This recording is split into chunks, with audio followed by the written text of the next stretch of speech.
السلام علیکم عزیز طلباء، کیسے ہیں آپ؟ اچھا، آج ہم پڑھیں گے اصناف سخن۔ اصناف سخن کیا ہوتا ہے؟ اصناف سخن کا مطلب ہوتا ہے شاعری کرنا۔ تو شاعری کی مختلف قسمیں ہیں، ان کے بارے میں آج ہم پڑھیں گے۔ جیسے کہ لفظ اصناف سخن پر اگر ہم غور کریں تو اصناف صنف کی جمع ہے، اور صنف کا معنی ہوتا ہے قسم، کائنڈ، ٹائپ۔ اور سخن کا مطلب بولنا، شاعری کرنا۔ یعنی شاعری کیسے کی جاتی ہے، کون کون سی چیزیں شاعری میں ہوتی ہیں، وہ آج ہم وہ بیان کریں گے۔ شاعری کو دو حصوں میں تقسیم کیا جاتا ہے۔ ایک ہوتی ہے شاعری بالحاظ موضوع، اور دوسری ہوتی ہے بالحاظ حایت۔ حایت کا مطلب ہوتا ہے شکل، یعنی اس کی کوئی شکل ہونی چاہیے۔ 2 مصروں والی ہے، 4 مصروں والی ہے، 5 مصروں والی ہے، 6 والی، کس شکل کی ہے۔ تو آج ہم دیکھتے ہیں یہ نظم کون سی ہوتی ہے اور نظم کی قسمیں کون کون سی ہیں۔ سب سے پہلے آپ دیکھیں تو ہمارے پاس آ رہا ہے نظم۔ نظم کا کیا مطلب ہے؟ لغوی معنی تو ہو گیا پرونا، جیسے موتی لڑی میں پروئے جاتے ہیں، اسی طرح جو لفظ ہوتے ہیں ان کو اس طرح ترتیب سے، ڈھنگ سے رکھا جاتا ہے۔ کون سا لفظ کہاں رکھنا، اگر اس کی ترتیب آگے پیچھے ہو جائے تو وہ نظم نہیں رہتی۔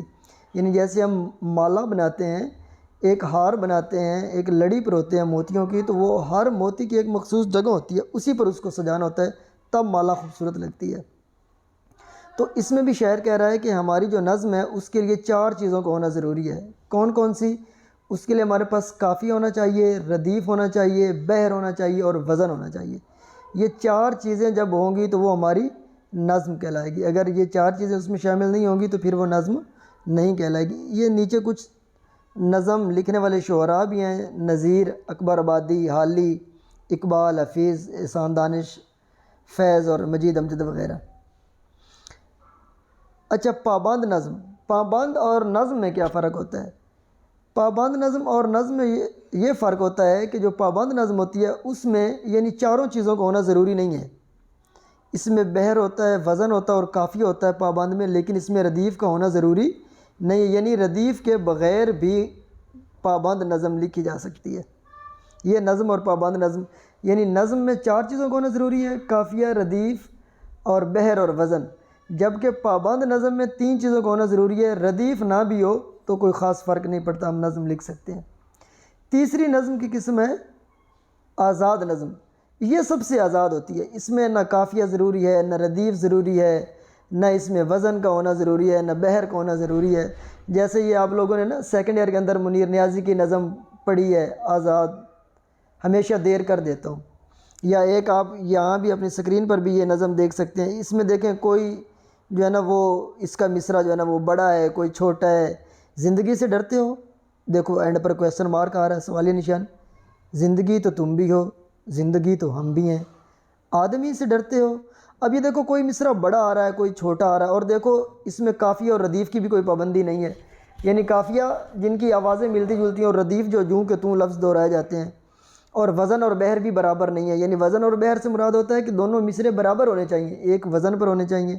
تو آزاد نظم ہر چیز سے، جس طرح نام سے ظاہر ہے کہ یہ پابندیوں سے آزاد ہے۔ تیسری قسم ہے نظم معارہ۔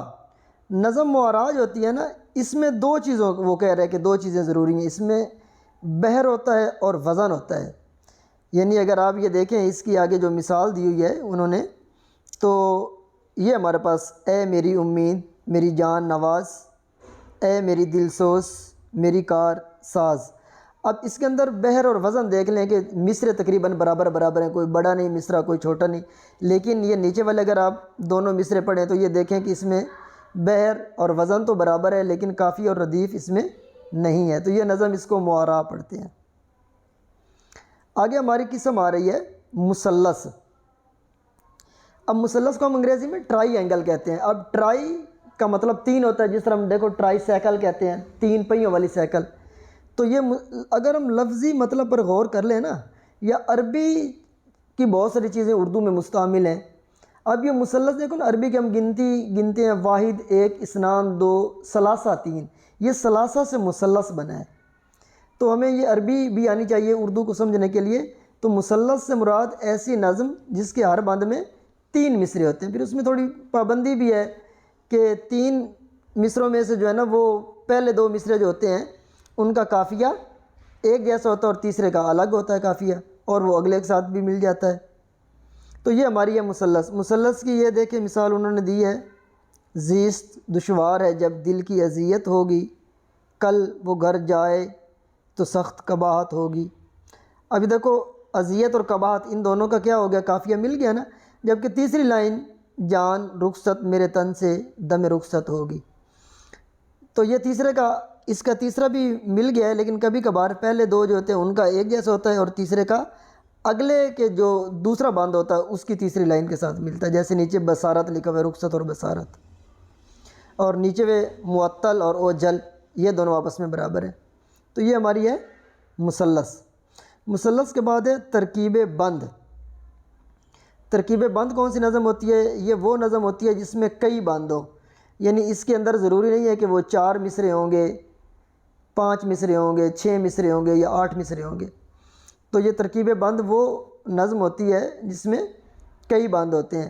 لیکن وہ کہہ رہے ہیں کہ آخر میں ایک ٹیپ کا شعر بھی ہوتا ہے، مگر ترکیب میں ٹیپ کا جو مصرع یا شعر ہے ہر بند میں تبدیل ہوتا ہے. یہ ٹیپ کا مصرع جیسے آپ لوگوں نے پچھلی کلاسوں میں نا ایک نظم پڑھی تھی برسات کی بہاریں، تو اس میں آپ لوگوں نے دیکھا تھا کہ ہر بند کے بعد جو ہے نا جوں کا توں ایک مصرع دہرایا جا رہا تھا، کیا کیا مچی ہیں یارو برسات کی بہاریں. تو جو ٹیپ کا مصرع یا ٹیپ کا جو شعر ہوتا ہے وہ مصرع یا وہ شعر ہوتا ہے جو جوں کا توں دہرایا جائے، اس کو ٹیپ کا مصرع یا ٹیپ کا شعر کہتے ہیں. یعنی اگر ایک لائن ہو، ایک مصرع ہو تو وہ مصرع ہو گیا، اور اگر 2 مصرے ہوں تو وہ پھر شعر ہو گیا. اچھا، ترکیب بند کے بعد ہمارے پاس ہے مربع. اب یہ مربع بھی جیسے میں نے آپ کو مثلث سمجھایا تھا کہ واحد اثنان ثلاثۃ ارب، اربع ربع 4، یعنی یہ بھی عربی کا لفظ ہے ربع. تو یہ وہ نظم ہے کہ جس کے ایک بند میں کتنے مصرے ہوتے ہیں؟ 4 مصرے ہوتے ہیں، اور اس کے پہلے بند کے چاروں مصرے ہم کافی ہوتے ہیں. اسی طرح نیچے مربع کے نیچے دیا ہوا ہے مخمس. اب ابھی میں نے آپ لوگوں کو جو گنتی سنائی ہے اس میں دیکھو واحد اثنان ثلاثہ اربع خمسہ. اب خمسہ کا مطلب خمس 5. تو جس طرح مربع 4 مصروں والی، مثلث 3 مصروں والی، اور مخمس 5 مصروں والی، یعنی ایسی نظم جس کے ہر بند میں 5 مصرے ہوتے ہیں تو اس کو ہم کیا بولتے ہیں؟ مخمس بولتے ہیں. اور مخمس کے نیچے آ رہا ہے مسدس. یہ مثالیں آپ لوگ جو ہے نا یہ وقت ضائع کرنے کے بجائے جو ہے نا یہ مثالیں آپ لوگ یہاں سے زوم کر کے خود دیکھ سکتے ہیں کہ یہ مربع کی جو ہے نا وہ 4 ہیں، اور مخمس کی 5 ہیں، 5 مصرے ہیں، اور مسدس 6 ہو گیا اس کے بعد. اسی طرح مسمن بھی ہوتا ہے 8 مصروں والا نظم. تو مسدس کا کیا ہے؟ ایسی نظم جس کے ہر بند میں 6 مصرے ہوں. جو پہلے 4 مصرے ہوتے ہیں وہ آپس میں ہم قافیہ ہوتے ہیں، اور 5واں چھٹا جو ہوتا ہے وہ آپس میں ہم قافیہ ہوتا ہے. اس کی بھی یہ نیچے مثال آپ لوگ دیکھ لیں، یہ مثال دی ہوئی ہے مسدس کی. اور اس کو مزید ہم جو ہے نا وہ وقت ضائع کریں گے اگر ہم اس کو پڑھیں گے. شعر اٹھتے نہ تھے دھوپ کے مارے، کھچار سے آہو نہ منہ نکالتے تھے سبز زار سے، آئینہ مہر کا تھا مقدر غبار سے، گردوں کو تب چڑھی تھی زمیں کے بخار سے، گرمی سے مضطرب تھا زمانہ زمین پر. یہ میر انیس کے مرثیہ ہے. بن جاتا تھا جو بھی گرتا تھا دانہ زمین پر. اگرچہ آپ کو اپنی سکرین پر 4 مصرے نظر آ رہے ہیں، اور اگلے 2 مصرے ہیں گرمی سے مضطرب تھا زمانہ زمین پر، بن جاتا تھا جو بھی گرتا تھا دانہ زمین پر. تو یہ 6 مصرے ہیں، 4 آپ کو سکرین پر نظر آ رہے ہیں اور 2 میں نے مصرے الگ سے بول دیے آپ لوگوں کے پاس. تو امید ہے کہ اس ویڈیو میں آپ نے جو شعری اصناف پڑھی ہیں ان کو آپ لوگوں نے کچھ سیکھا ہوگا، اور مزید کہیں کوئی دقت ہو اور کچھ ہماری شعری اصناف ابھی باقی بھی ہیں تو یہ ویڈیو تھوڑی لمبی ہو رہی ہے. انشاءاللہ اگلی ویڈیو میں ہم ان کو کور کریں گے. تب تک کے لیے اپنا بہت سا خیال رکھیے گا. اللہ حافظ.